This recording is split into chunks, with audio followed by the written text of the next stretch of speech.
Hey, everybody, welcome back to I Know a Guy. I'm Anthony, and this is the podcast where connections thrive. Each episode, we spotlight inspiring entrepreneurs, professionals, and individuals doing amazing things. Together, we'll grow your circle, spark collaborations, and discover new opportunities. Today, we're meeting Ed Harrold, a renowned author, speaker, and expert in mindful breathing, who blends neuroscience with ancient wisdom to enhance health, well being, and performance. As a leader in breathwork education, Ed's techniques have been studied by Harvard Medical Research and integrated into programs like Goldie Hawn's MindUp, making him a true pioneer in the field. How you doing today, Ed? I'm doing great, Anthony. Thanks for having me.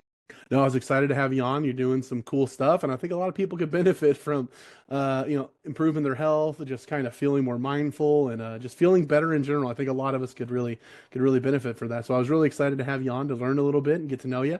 But to start off, where are you calling in from? Where are you located? I live in a town called Draper, Utah. It's about 20 minutes southeast of Salt Lake City. Awesome. You a lifer? You been in Utah forever, or are you newer to the area? I was born and raised in Atlantic City in the 50s and 60s and kind of made my way out west. And it's been a great ride. It's beautiful out here. That's awesome. So if you have friends coming into town that have never been, where are you taking them? What are you doing? And where are you guys going for dinner?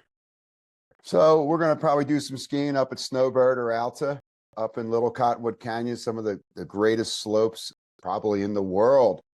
And then, as soon as we get done skiing, there's some great restaurants up in the canyon where we can get some kind of European flair and, some German food and just stuff that really makes you feel great. That's awesome. Yeah, no, I haven't. I like skiing. I haven't been in a long time. I don't look like I should be able to ski. I'm not the traditional body type of a skier, but it's a lot of fun. So definitely have to go out and check that out. But You look, what? you look strong, man. Well, yeah. I mean, but I'm like a brick wall going down the hill. Like, Well, there's nothing better than country strong. yeah, get out of the way. But anyway, so what can you tell us about what you do? So for the past 30 years, I've been involved in creating health and wealth for either individuals, athletic teams, or kind of the corporations of the world. And it's been great because most folks are result oriented who I work with, and you want to become energy efficient in what you're doing, always using the least amount of energy as possible mentally and physically to achieve your goals as you move through the day, moment by moment. And I began to see that, controlling our breath was an amazing way to sync the mind and body, to be more focused, have one pointed awareness, and just move yourself in a way that's congruent with your deeper self and fulfill the dream of your life. Awesome. How'd you get started in this? Did you just kind of back into it and discover it, or was it something that you've been doing forever? No, when I was young, I was a competitive athlete. I was a professional marathon swimmer. And, when I was growing up in the 70s, all the physical training was really intense. It was always more this, more that. And eventually your body just couldn't do it anymore and your body broke. And somewhere in the late 80s, early 90s, I became aware of therapeutic yoga as a way of repairing my body from the frequency, intensity, duration of Western training. And one of the big parts of the style of yoga that I learned was breath control. And I found breath control was perfect for me because as I learned the different applications and sciences about the breath, it allowed my body to begin to rejuvenate and heal itself and turn on those youthful genes again and begin to move away from some of the mental states of ego that were prevalent in sports, where it was win at all costs, no pain, no gain. Like whoever thought that was great. So, for me, it initially began with, getting my own self healthy. And then I began to see that I had a gift for it. And there was a lot of other people who could utilize breath control, mindful movement, stillness, consciousness, things like that, that really help us continue to evolve our skill sets as we move through the journey of life. Okay. Awesome. Yeah. So you've been doing it for a while. Obviously, you're doing something right. So going from being studied, Harvard medical research, and then being integrated into other people's programs, what was that like going from, hey, I've been doing this, it's working for me, and I want to kind of expand. I really like the journey this people take, where it's like I started doing something that was working, and then all of a sudden, hey, it's being studied at Harvard. Like, how does that happen? Well, you just get aligned with certain people who are involved in research. And the work that I was doing, I thought was cutting edge at the time. And well, the Harvard study that I was first involved in was with high school boys, athletic boys, in a crew program. And the measurement that we were going up against is there's something called a 2,000 meter erg score. And you would get a score, a time for 2,000 meters, and that would be presented to college coaches, and you would get some sort of a scholarship off of that. So the average time drop for and 2,000 meter erg score for 6 weeks was like 3 or 4 seconds. And this was unmindful breathing, typical Western training, frequency, intensity, duration. I began to bring in some of the Eastern arts and breath control and nasal breathing specifically. And what we did in 6 weeks is we had their erg scores drop 22 seconds. So it was just something that had never been seen before in athletic training in scholastic rowing. But that was the great part as far as the athletic standpoint. But what we began to see is when the athletes began to breathe through their nose rather than their mouth, there was an emotional change in their makeup, how they saw themselves. And their parents were like, I don't know what you did with my boys, but like they're becoming nicer. Like they're doing what they're supposed to be doing without, us coaching them along. They're being nicer to their sister. So not only was there like an athletic great score drop that they've never seen before in the history of sport, but we made better young citizens that were going to go out into the world. That's awesome. So I mean, I can track how better breathing and being more efficient would work in the athletic part. How do you think that translates over to the mental aspect, being nicer, being, how does that work? Well, I think that feelings, how we feel about ourselves, how we feel about the world, play a huge role in regard to how we cognitively think in the words that we're using as we move through our life. So I think emotional intelligence, how we feel about ourselves, play a huge role in how we're going to choose to show up in life in our cognitive left prefrontal cortex. Yeah, that's important because a lot of us, we kind of focus and we put things into certain categories where it's like my business is my business, my health is my health, when really both interact with each other. Just like if you're not exercising, it's going to take a hit on your your mental faculties. If you're stressed and you're anxious and you're depressed, that's going to hit, your physical side. They go hand in hand because you have to live as you every day, no matter what you're doing. So being, the best version of yourself health wise and having everything that you need definitely plays back and forth. So that's awesome. It's really interesting to see. Um, Thanks. you've been doing it for a while. What do you think your favorite thing is that you're doing? Well, my favorite thing, I guess, is reminding people that you are a free person. You are free to show up at any moment of your life, any way you choose. And, there's a state of consciousness called free will. And, free will is your ability to choose your reality as you move through your day. And I think that's just a great gift that we have.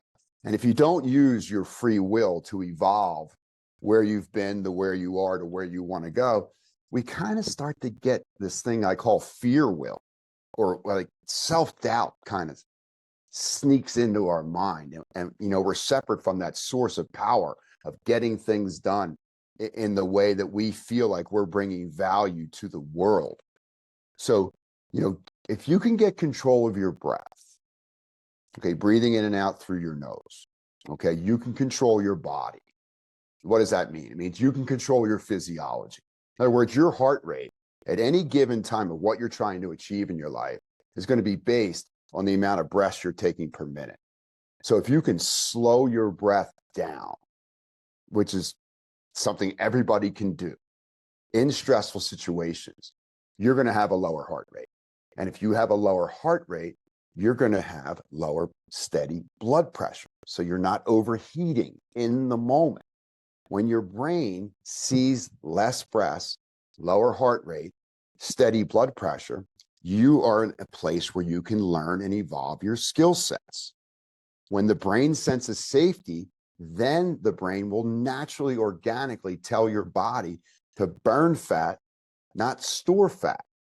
So you're using fat as your fuel source, which is an endurance fuel. It's much more powerful than glucose, and you have a lot more inflammation to burn than glucose every 24 hours. So just getting back to the basics, controlling your physiology, controlling your biology by controlling your breath gives you greater command over your choosing mind.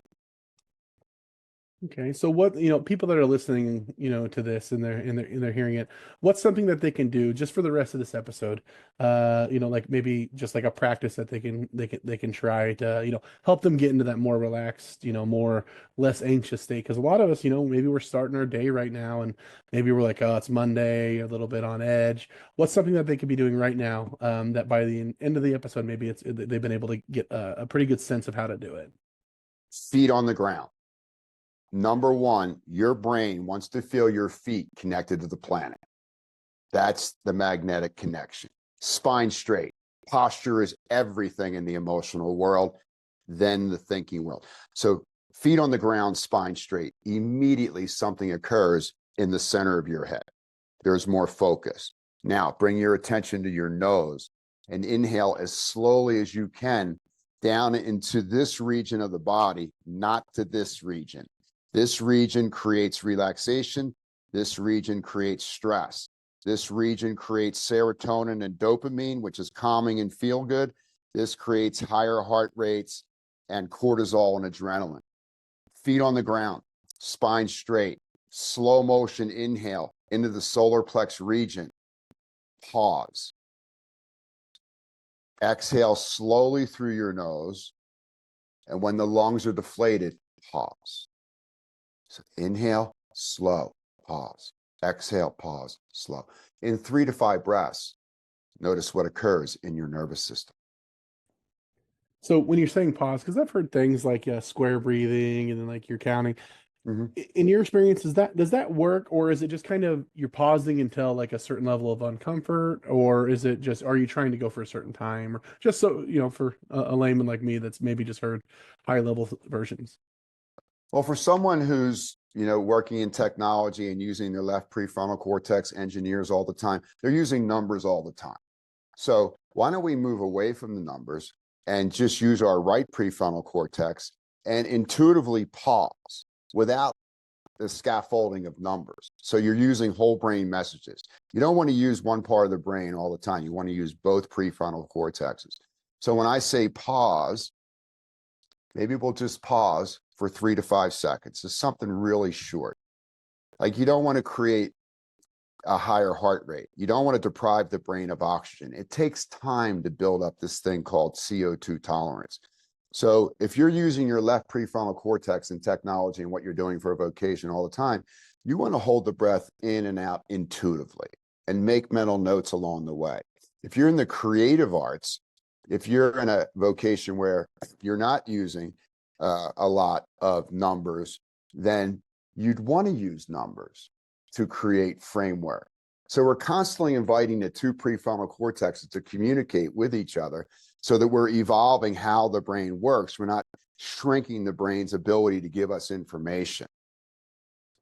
So one of the questions I always like to ask people is, what is like somebody that you can help, or what are some pain points that people might be dealing with? I imagine for you, it's anybody that breathes. It's probably somebody that could benefit from, doing it better. So I'm just kind of curious, what are some things that people might notice in their day-to-day life that if they're dealing with certain stresses or certain events or just general health, what are some warning signs that maybe they should start, working on their breath and working on things like this? Well, any type of disorder is first a respiratory disorder. So it just might be, something's occurred outside of you, you read an email and you're triggered. Well, the first thing you'll notice is your exhale's got it shortened than your inhale, and you're moving into a fight or flight stance and feeling threatened, but it's just an email. So the idea is to just keep the breath flowing regardless of the situation. So if you're dealing with chronic disease, it began with a respiratory disorder years ago. So everything that we're doing consciously and subconsciously is running off the quality of the length, depth, and pace of our inhale and exhale. So noticing when your breath is disturbed, you're disturbed. When your breath is smooth and in rhythm, you're in rhythm. So taking time during the day, just maybe a minute every couple hours, and just sliding back from the screen, putting your feet on the ground, spine straight, slow motion breath, inhale, pause, exhale, pause, and just do a little brain break.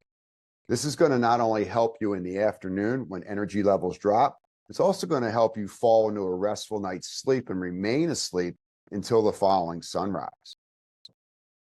Okay, so based on everything that you're doing and the things that you're helping people with, I imagine you have a lot of overlap with people in coaching where maybe they're helping people with certain areas of their life, but being able to add this on as this is going to make you feel better in general, which is going to help anything because it's multiplicative at that point where it's like, yeah, we've helped you improve this part of your life, but also this they work in tandem.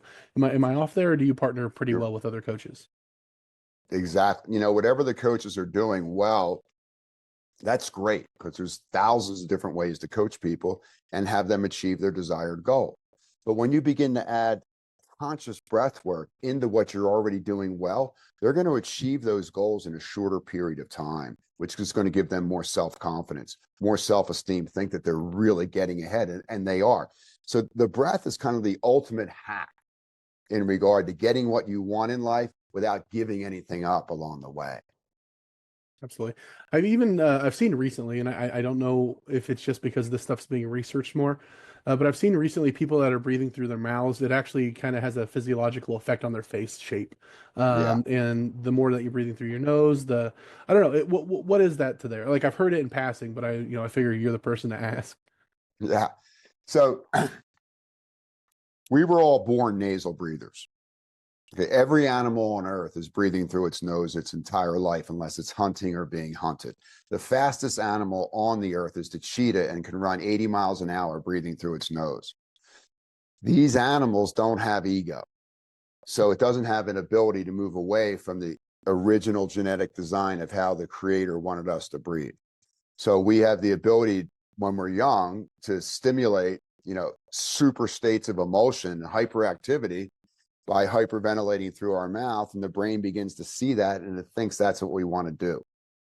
So when you breathe through your mouth, you're not getting a full inhale, you're not getting a full exhale. It's only being exchanged in the upper lobes of your lungs where we have sympathetic or cortisol and adrenaline nerve endings, which are hyperactive, which are unsustainable energetically for the body to keep you in balance during the day. When you breathe through your nose, what happens is the air goes into the lower lobes of your lungs first, number one. And then number two, you'll notice when you breathe through your nose, it supports your spine.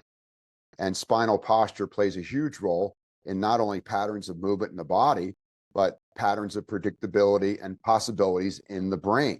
So we always want to use this thoracic diaphragm muscle on the inhale, it presses down, gets air into the lower lobes of the lungs, supports the lower body mechanics, which gives us the ability to think with the hippocampus in the brain. As adults, all new awarenesses, new ideas, all the ahas come through the hippocampus, then into the hindbrain, the cerebellum, and it pushes up against our old subconscious habits and desires. So inhaling through your nose, this is the way it really is supposed to be. It's to steady the mental mind. And then exhaling through your nose. Folks don't understand, but 80% of inflammation reduction or fat burning takes place from the lungs through the nose on the exhale. The remaining inflammation, fat burning takes place through sweat, urination, and evacuation of our bowels. So our primary fat burner is the lungs and the nose on the exhale. So this creates beautiful suction and pressure between the upper and lower torso, which allows us to balance our gases and fluids and stay in rhythm as we move through our day. And that's interesting because I know that when you're exercising and it's rigorous, you're actually breathing out the fat that you're burning because it's being broken down into carbon dioxide or Right. CO2 in water. So, I've always heard that, and it's kind of interesting to see because I hadn't looked into this that far, but that's interesting. Um, so how can mindful breathing improve your mental and physical health in general? Well, there is no mental health without physical health. It's impossible. They are linked, specifically.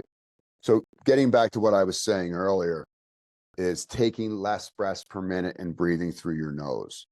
This is huge. So you're as efficient as possible with the energy that you have. You always want to be burning fat. You want to save the glucose for heavy duty, deep reductionism and expansionism of thought. So when you're taking care of your body and you're metabolizing fat, you're turning down the fear centers of the brain, because most of us are safe 99.9% of the time. What we're fighting against is thoughts, and these thoughts are things that we're creating. So there is no real danger. There is no bear in the room. So all of us should be focusing on slowing the breath down again and again and again and again and again. So you're taking less breaths per minute. Remember, you're exhaling as much oxygen as you're inhaling. So why would you let it out through your mouth? There's CO2, 2 oxygen molecules. There's O2 on the inhale coming in. So when you start to let that air come out through your nose, the brain will extract the oxygen molecules from the exhale. It'll add it to the next inhale, and you'll have twice as much more energy, but calm energy to navigate the mental world. What would you say are the biggest benefits of breath work for stress management and performance? So everything is working off of your respiratory centers. So when you're stressed, you'll notice that you've lost control of your breath and that you're just bouncing off the walls of your mind. So the only thing we can do at that point is to bring ourselves back to balance. So you notice, I'm stressed. You pause for a moment. You straighten your spine. You slow your breath down, and you begin to push back against the stressor in your autonomic nervous system. The autonomic nervous system, one is stress, one is cool, one is heating, one is air conditioning. So when you begin to push back with this slower nasal breath and these brief pauses, you're pushing back against the old sympathetic switches, and you're beginning to evolve beyond the old stressor. You're changing your perception of how you got to this moment, and you're updating the software of the conscious brain. So you're constantly evolving who you are. Okay. How can professionals use breath work, to boost their focus, energy, and overall well-being? Well, the breath work is an amazing tool that can be used in any fashion you choose to. You can use it as preparation. Okay, I'm coming into this big meeting, or I've got this big email and I want to get it right. So preparation, preparing the mind and body, getting the heart rate down, saturating your cells with oxygen so that you're at your best.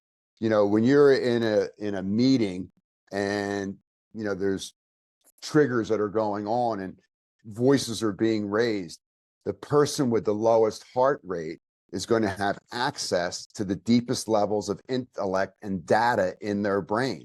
The person with the higher heart rate is going to feel threatened, fearful, and is going to be emotional when we should be intellectual. So it can be used as preparation so that you're the smartest person in the room. That's the person with the lowest heart rate.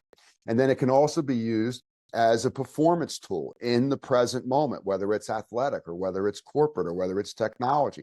And it can be also used as a recovery mode to settle yourself down, to let go of what just took place, close that file and move into a new file. So it can be used as preparation, it can be used as performance, and it can be used as recovery, either in the micro or the macro. So I had a thought while we've been talking, that I hadn't really considered before, because you hear some breath work, people are saying, oh, you breathe in through the nose, you breathe out through the mouth, and you're saying breathing in through the nose and out through the nose as well. Yes. But for those of us that, spend our days talking, we're, by, nature of how talking works, you're exhaling through your mouth the entire time because you're using that for your voice. So when you're doing that, I don't know, is it more important than for you to take those, like you said, intermittent breaks to, breathe in and out through your nose? Because if you're talking to somebody all day, every day, like I said, by the nature of how the physics of it work, you are breathing out through your mouth. That's a great awareness, Anthony. So yes, you have to do what you have to do. And many of us have to speak a lot, and that is mouth breathing. So the idea here, number one, was be as you go into the present moment, be the greatest wordsmith as possible so that you can say the most with the least words. Because let's face it, science tells us that who we're talking to is only present 5 seconds out of every minute.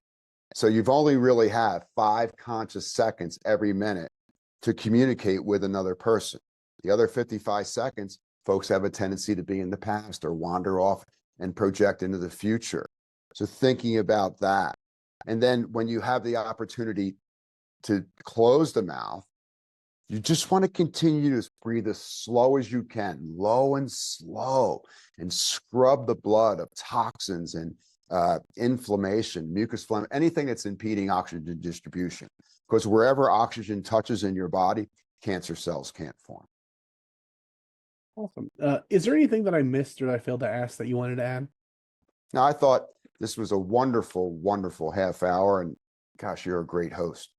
Well, we went into a lot of areas here, and I know a lot of people are going to have more questions. For those that do, where's the best place that they get those answers? How can they find you, or get a hold of you, or any of that? Oh, thank you, Anthony. Well, you can get me at www.edharrold.com. And there's all sorts of different ways we could work either individually or with teams or collectively. And it's just going to be a great 2025. And I'm so grateful to be able to share time with you and your audience. Absolutely. Well, I really appreciate you coming on. I'm going to put all that in the description so it's easy for people to find. We're going to copy and paste, not try and spell it because I'll make a mistake. But if anybody out there is listening and you'd like to get a hold of Ed, absolutely do it. Our health is as important as anything else in our life because it's how you're going to feel all day, every day. So take any and every advantage that you can to improve it.